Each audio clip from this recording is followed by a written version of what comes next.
Today I will be doing a video on True Story, a mini-series on Netflix about a famous comedian who finds himself trapped in a web of deception involving drugs and murder, and goes to great lengths to save his career. When watching the trailer, I had no intention of watching this. It looked kind of stupid, and I wasn't able to take Kevin Hart seriously, and I'm just not a fan of his in general. For some reason, I ended up changing my mind, and I thought the show as a whole was very impressive. It starts off kinda slow. We follow a comedian named Kid, who is very successful and worked his way from the bottom. He used to be an addict and just got through a divorce and is currently on tour. He has a close relationship with his brother, who has a failing restaurant business, who constantly needs financial help and is in debt. One night, while hanging out with his brother at a club,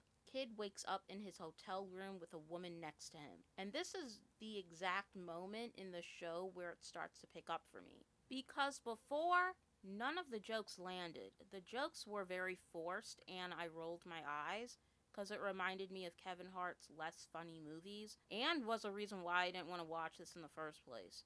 I also didn't like the airplane scene with the racist white guy. I thought that was dragging. There's a nice twist in episode 1, and I was like, wow, where is this show going? And I couldn't wait to watch the rest of it. Episode 2 had better humor, and the jokes didn't feel as awkward. One line in particular in an elevator scene actually made me chuckle, and the humor meshed well with the seriousness of the plot. The writing is really good, and I bought Kevin Hart in a serious role. The action and pacing is spot on, and it was a never-ending roller coaster. I was never able to guess what would happen next, like the obsessed fan, Gene.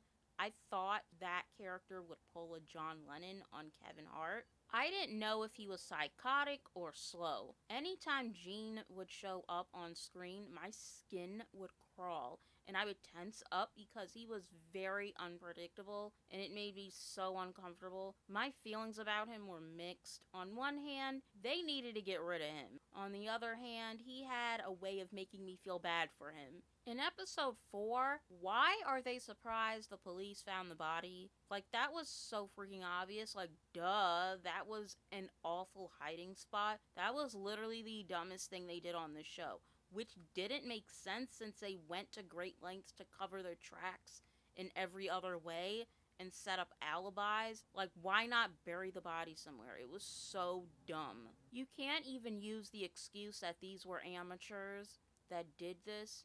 Like, it's common sense. The dumpster wasn't even filled up. They just dumped a grown-ass man into an empty dumpster and didn't think anyone would notice. That does not make any sense to me. Like, if it was a baby or a kid and they were dumping it in a dumpster that was filled up, that would have made much more sense, even though that still would have been dumb, because you have dumpster divers, you have homeless people dumpster diving.